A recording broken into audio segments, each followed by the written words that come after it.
for the endocrine system laboratory material, I want to show you some micrographs and explain what's going on in them. So let's go into the endocrine system material and down to the lab stuff.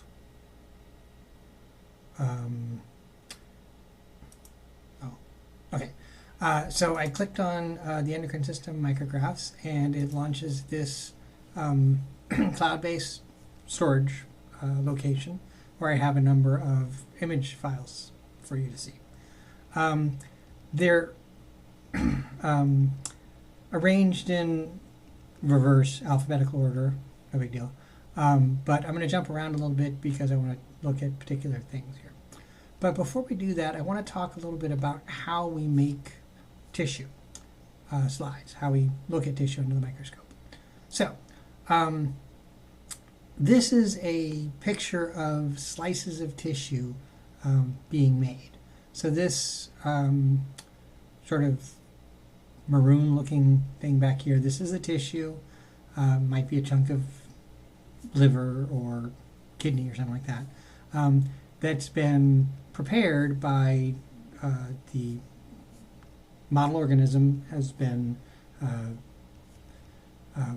perfused with a fixative so that the tissue remains intact and in the most viewable condition.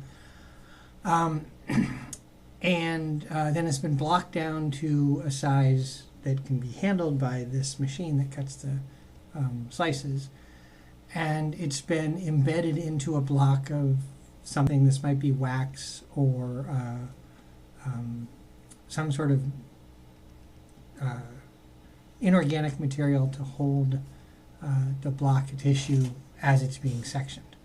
And then this machine that's cutting it, so there's a blade right here on this stage, I guess you'd call it. That might not be the right word. And then the chuck that holds the piece of tissue moves up and down to cut, and with each pass over the blade, it moves ahead a very, very small but very definite distance, usually about 300 micrometers or somewhere in that neighborhood, between 500 and, I don't know, maybe 100 or so micrometers, depending on exactly what you're trying to see. But less than half of a millimeter in thickness. So this is very, very thin. Now, hopefully you can kind of see that there's not much detail obvious in the tissue here.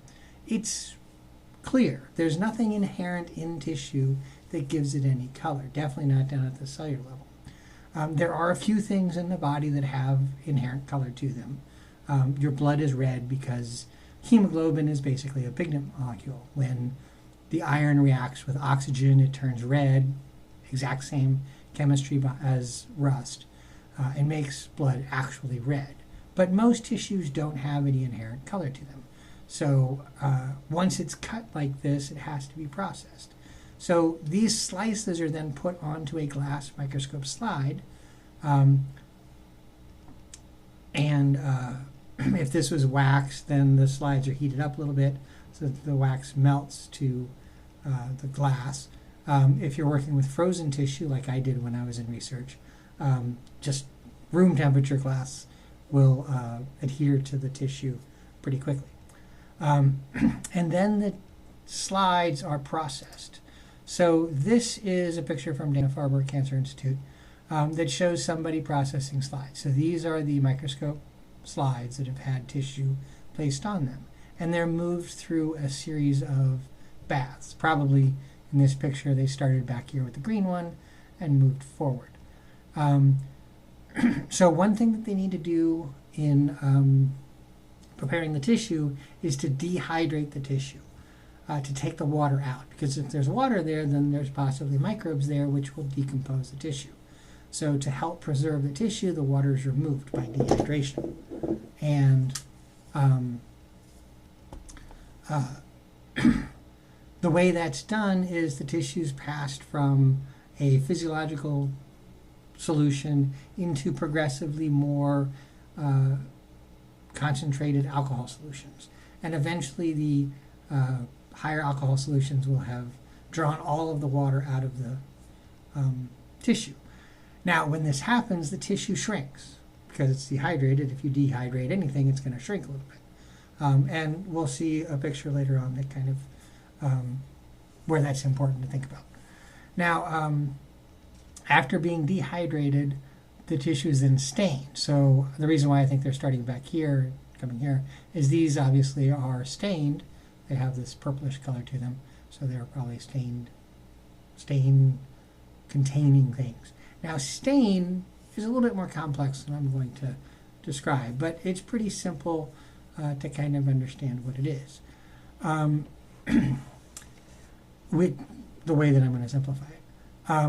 Now, stain is a solution made up of some molecule in a water bath, or actually, I guess it'd be in a alcohol solution.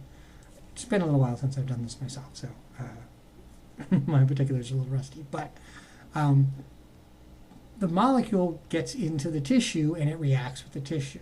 Now, we want to stain very specific things in this tissue so that we can see it, and so the stain has to react with things in a very predictable fashion.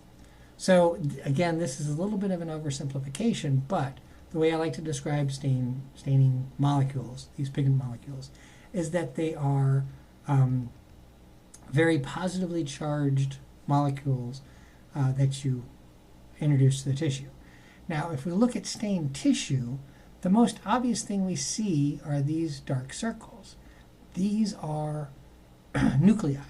So all of these dark circles with kind of a mottled appearance in them, those are the nuclei of the cells.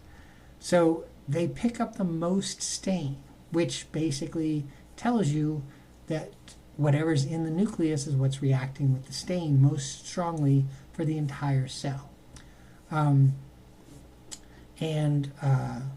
Hopefully, you know, if we were doing this in a class discussion, I'd pose this question and wait for somebody to answer. But hopefully you know what's in the nucleus. The nucleus is where DNA is stored, and DNA is the most negative molecule in your cells. It's a long polymer of individual units called nucleotides, and nucleotides have phosphate groups in them. Phosphate is a negatively charged ionic functional group for molecules. And so each nucleotide has basically a negative charge to it, and if you're looking at the DNA in your cells, there's 46 pieces of DNA, the chromosomes, the longest of which is chromosome number 1. You have a copy of that from mom and a copy of that from dad. It is 193 million base pairs long, I think. A base pair is 2 nucleotides, so that's a double negative charge, times 193 million. So it's a very, very negative molecule. There are 2 of those in each cell. And then the other 44 chromosomes are just progressively smaller, but even the smallest ones, which of the autosomal chromosomes, I might be getting my terminology wrong, but the 21st and 22nd chromosome are in the neighborhood of 50 million base pairs long. And then the smallest one, which only men have, is the Y chromosome, and that is 45 million base pairs long, whatever. Everything is in the millions of base pairs long range. So DNA molecules are very negatively charged, and they're going to react with the positively charged pigment molecule very strongly. Now, again, that's oversimplified. There's actually a little bit more to the chemistry behind it, and then also you have to factor in things like DNA binding proteins have a charge too, et cetera, et cetera. So we're not going to get into that, but the point is DNA reacts very strongly to the staining molecule, and therefore the nucleus is the most obvious thing that you see in a cell. Now you see more to the cell than that. If you look really closely at some of these cells, say this one right here, you make out a little bit of a line surrounding it. That's the cell membrane. The cell membrane isn't always visible, so in some of these regions we can't really see the cell membrane at all. But this one's a nice one because you can see it fairly clearly. So it outlines the cell. Everything between the cell membrane and the nucleus is the cytoplasm. We can't see anything specifically in that, but the cytoplasm picks up some color. So in this particular cell, it's a little lighter. than some of these other cells, but still, they're picking up color. And we can see that definitely is a difference compared to, say, this white space where there's just empty glass, the lumen of this tubule. There's nothing there to pick up any stain, so it's completely blank. Now, that's really all you can see in a cell, the nucleus and the cytoplasm. And so you just simply say the nucleus is the darkest staining part of the cell, and then the cytoplasm is the second darkest, or the other part. Now, the reason why the cytoplasm stains is very similar to why the nucleus stains, and the reason why it's not as dark is simply because of the difference between cytoplasm and the nucleus, which is the nucleus contains DNA and the cytoplasm doesn't. However, what does react with the pigment molecule in the cytoplasm is RNA. It's sort of the next most negative nucleus, the next most negative molecule in your cells.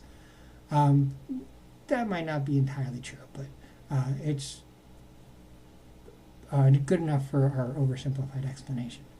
Now, RNA is single-stranded, so it's not measured in base pairs, but rather just how many nucleotides long it is. And it's much shorter than DNA, so chromosomes are measured in tens or hundreds of millions of base pairs long. RNA is going to be shorter than that. There might be thousands of nucleotides in it, but still much smaller than DNA. So it's not going to be as negative. It's not going to react as strongly to the stain, or it's not going to pick up as much stain pigment molecules, and so it won't stain as darkly. Now, on this particular place here, like I said, you can make out a very thin cell membrane, and that's not always going to be possible, but the situation is just sort of perfect for this cell right here. You can see the one down here. Cell membranes have proteins in them, and proteins are also usually negatively charged. And so when I said RNA might not be the most negatively charged thing in the cytoplasm, there are there are proteins in the cytoplasm that would also be negatively charged. So when you can see a cell membrane, what you're seeing are proteins in that cell membrane that are reacting with the stain. And in the cytoplasm, you might not really be able to say that's all RNA.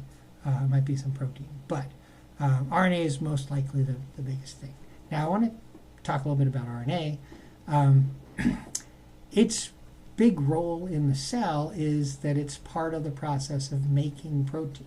So DNA is where genes are located. They are transcribed into mRNA, which is then sent to the cytoplasm to be translated into proteins by the ribosomes. And ribosomes are also made out of RNA. So cells that make more proteins are going to have more mRNA and more ribosomes in them, meaning that the cytoplasm will be a little bit darker staining. And that'll be relevant as we talk about some of these tissue types.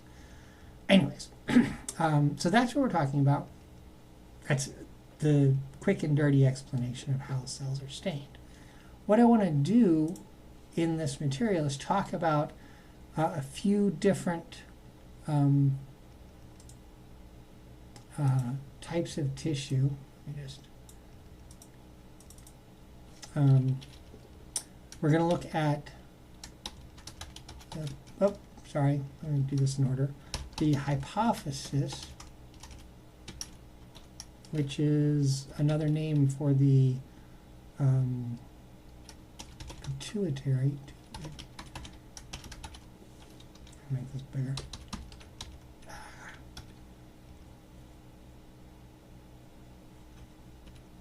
There we go.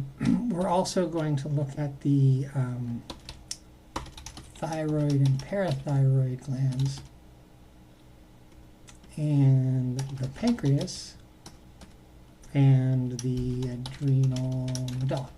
Adrenal gland, including the medulla. So we're going to look at those four things, and in the folder here I have various pictures of that. And we'll talk about them in some more depth. But that's the basic layout of what's going on here. And talking about the staining the way that we stain tissues gives us a chance to think about the staining quality. So in this picture here, which is not endocrine, this is the kidney, it's just my go-to picture for cells. Cells stain differently. So there are some lighter staining cells and some darker staining cells. And that tells us something about what's going on with the cells because of what I said about RNA and protein synthesis. The more RNA and the more darkly the cytoplasm stains, that suggests that it might be more involved in protein synthesis. Now that's important for endocrine tissue because a lot of the endocrine hormones that we're talking about are protein-based hormones, or at least there are a lot of proteins involved in making them. So some of the lipid-based hormones are made by specific enzymes, and so those enzymes need to be made. So as we look at this tissue here, this lighter part around any of these tubules is not staining as darkly because it doesn't have as much in its cytoplasm. For the kidney, that probably has to do with the fact that these are tubules that are involved in processing urine. So they're absorbing and secreting things more than anything else. So they need some proteins for the machinery to do that, but they're not making a lot of that terribly actively, like a secretory cell. And these other tissues here might be ones that secrete things, like there are some hormones that come from the kidneys. Offhand, I'm not positive we're looking at the right place, but erythropoietin, that might come from a different part of the kidney. But renin and some other things are coming from the kidney. So there are some more endocrine functions possible here.